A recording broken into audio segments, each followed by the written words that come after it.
Esperanza Bense. Donde la Esperanza Bense. Welcome to Esperanza Bense, where hope wins.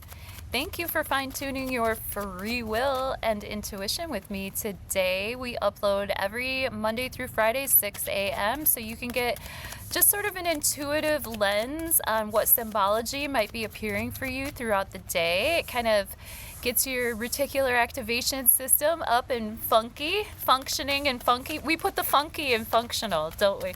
So yeah, tarot is a fun way to learn of sacred imagery that represents archetypal themes that come up for us human beings throughout time. They are distillations of information that is embedded in our subconscious, but also within our DNA. Speaking of, the High Priestess just jumped out. The High Priestess knows in her bones.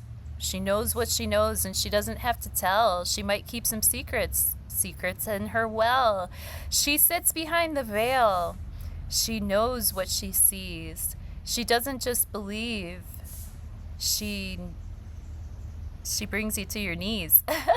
You know, she has her foot on the scythe, and it's also representing that moon symbolism. What is the moon? That's a reflection of the sun. This is where we have that intuitive gut knowing, our instincts, our dreams. The High Priestess gives us access behind the veil, but she may or may not open her mouth about it. She is an oracle, but she does not.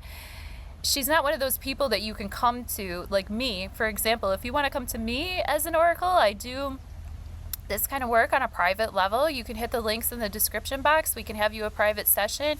We've been having wonderful intuitive sessions lately because I think everybody is obviously showing up at Esperanza Bense Tarot channel and fine-tuning their free will and intuition, because the clients that I've been working with lately, their intuitive muscles are fit.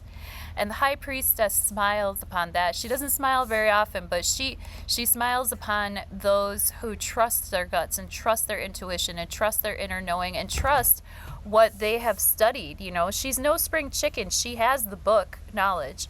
She has the religious knowledge, but she stays in tune with the cycles of the moon, just like we do here. Hit the playlist. I do a new moon and full moon live stream every month. So if you'd like to see what I look like, what my face looks like, tune in there, and you will see that I collaborate with other intuitives just like me.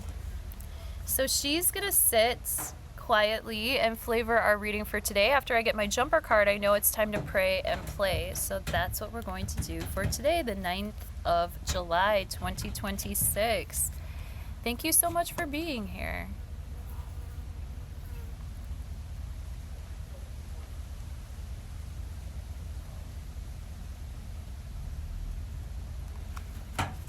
Near past, present tense, and near future. And when I say near past, present tense, near future, I just basically mean like today, yesterday, maybe tomorrow. These tarot readings are just general energies for us to play with. I'm pulling from the Morgan Greer Tarot deck today. This is my absolute favorite deck of all time because the illustrations remind me of my childhood. The 80s. The 80s rule, dude. Near past, the world reversed, present tense, 10 of Pentacles reversed, and the near future, 7 of Swords reversed. Wow, so we have a lot of rethinks and redos, probably due to this Mercury retrograde energy. The world reversed is a situation where we thought we had graduated to the next level, but back to the starting line. Better do a rework. You thought you could have moved on from this situation, but the fact of the matter is Mercury retrograde is asking you. Pluto as well is making us, and we will talk about the astrology of today in just a moment after this tarot card reading, so we can blend these energies together and get a better idea of what we're working with for today. But with the world reversed, we get an energy to where in order for us to level up, we have to go back. Grab something that we forgot. Look towards the past. See what worked. Keep that. Don't throw out the baby with the bathwater. You know, if you think that you deserved that promotion and you didn't get it, what can you go back and do? What are some emails or some communications that you might have missed that can really level you up? Who are people from the past that can come back and help you now? Okay? They could be a Leo, a Taurus, an Aquarius, or a Scorpio. Fixed energy. this also could mean that the world is just sort of being turned on its head. You know, as far as generalized energy is concerned, this might not be personal. This might be us looking out onto the world and seeing so many shifts and changes that our normal world, like, and I walk on high and I step to the edge to see the world below. And I laugh at myself while the tears roll down, 'cause it's a world I've known. I did a cover of that song on my other channel too. Please like, share, subscribe if you like silly songs. But sometimes songs come through in the reading, and like, this can be people having to let go of the world that they've always known and accept these new paradigms, and that can be really tough for some. So when we see the world card reverse show up in the reading, that's our turn to be the rock, because the rock that we're standing on, the rock that we're sitting on, the rock that we're working with, the rock that is our home is shifting and changing. With the Ten of Pentacles reversed, that goes along with these shifts and changes and thinking about the legacy that we're leaving behind for those that are coming 7 generations behind us. So Ten of Pentacles upright is a card of having a healthy family legacy. This is a card of having a healthy inheritance. This is a card of your money working for itself. This is a card of being able to live off dividends because your elders have invested into your lineage. But with the Ten of Pentacles reversed, nobody handed us anything. That could be, or the legacy that we're leaving behind, we may have to work on our own 401k. We may need to work on what we're investing in now so that there's something for the future for the people who are coming behind us. What is our legacy? Are we leaving a legacy of videos on YouTube that could be deleted at any moment? What is ephemeral for us? Ephemeral meaning like what can come and go, like the wind, like the mist. Things that we don't have to hold on to. This could also be a family legacy that we no longer want to hang on to. Maybe our family name carries a lot of burden and a lot of weight to it, and we want to let that go. Whenever I see inverted cards in a reading, that's a chance for us to work internally on this energy so that it can show up upright in our lives from here forward. But in order for that to happen, we need to work on it inside ourselves first, don't we? Seven of Swords reversed is a great card to see in reverse. That means that no lying, no cheating, no stealing is going to get past us today. We're going to be able to see the difference between the lies and the truths, and the lies that we want to believe, we're not going to believe them anymore, even if we want to. Sometimes it's safer just to believe the lie because it keeps things moving. It keeps the world turning the way that it's always turned. And that familiarity might be more comfortable for us than the truth. But with the Seven of Swords reversed, we can know for a fact that the truth will be revealed, and any lying, cheating, scheming, shady-ass energy that people are trying to throw around is not going to get past us. We can be comfortable with that knowledge or uncomfortable with that knowledge. I can think of a few sessions that I've had lately, especially a certain very masculine individual who is extremely uncomfortable with the truths that he is receiving, with the downloads that he is receiving, and it's actually making him feel like irritated and angry when other people can't see the lies that are right in front of their face. For me, I told him in a session, I said, you know, I used to try to help people, and now I just do my work. If people feel helped by it, if people feel drawn to my work, then those are the people that I'm working with. And I hope I get to work with you. Please hit the links in the description box for your private session where we can get much, much deeper. These readings here are just for generalized energy, just for fun, just for us to chit-chat in the comments about how the day is going for us, to keep in touch and to keep in tune with the energies. This is where we do our workouts. This is where we go to the gym together.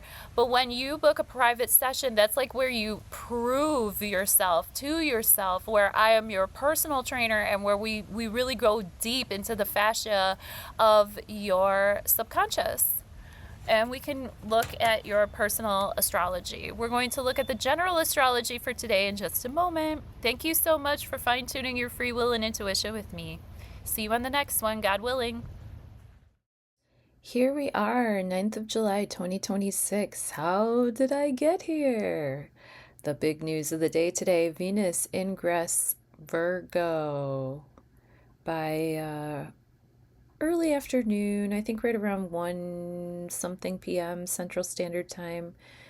The moon in Taurus, where it likes to be, Venus is telling the moon what to do. The moon having crossed over Chiron, Chiron making that trine to Venus in the south node, that's like a really healthy colonoscopy. Like Venus is the good nurse bringing the stool softener to that which needs to be released out of our health regime or what needs to be cleansed and purified. And she brings a softening to that process so that things aren't just like torn out of you. The healing occurs bit by bit, step by step, and these could be the beginning processes of that healing. Then Chiron will back into Aries and then back into Taurus by spring of next year, for good, for the next like 7-8 years. So I'd say Venus is doing her job.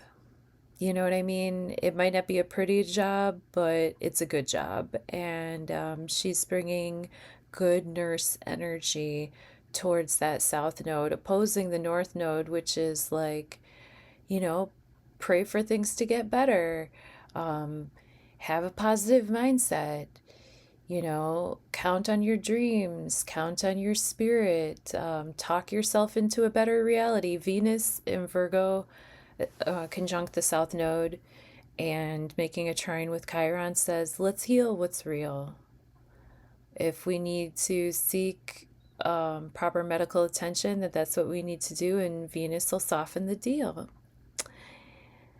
I have Uranus and Pluto still in a very tight trine, both sextiling Neptune. That minor grand trine, that tuning fork, you know what it is? It's when the orchestra is playing, like everybody's got their part. There's this cacophony of instruments, and then all of a sudden somebody goes ding and hits the triangle. And that's the tuning fork, that's the pitch, that's you know, more cowbell, more cowbell. And I think with the moon in Taurus, that's exactly what we're gonna get. More cowbell. Moon just coming out of a square aspect with Pluto. That could be a deep timpani beat. Actually, our heartbeat could be deep and dark and full of bass, like a timpani. I don't know why the planets are looking like instruments and music to me lately, but we're going with it. Why don't you book a personal session and let's see what these planets are singing in your composition, in your chart composition. Love you.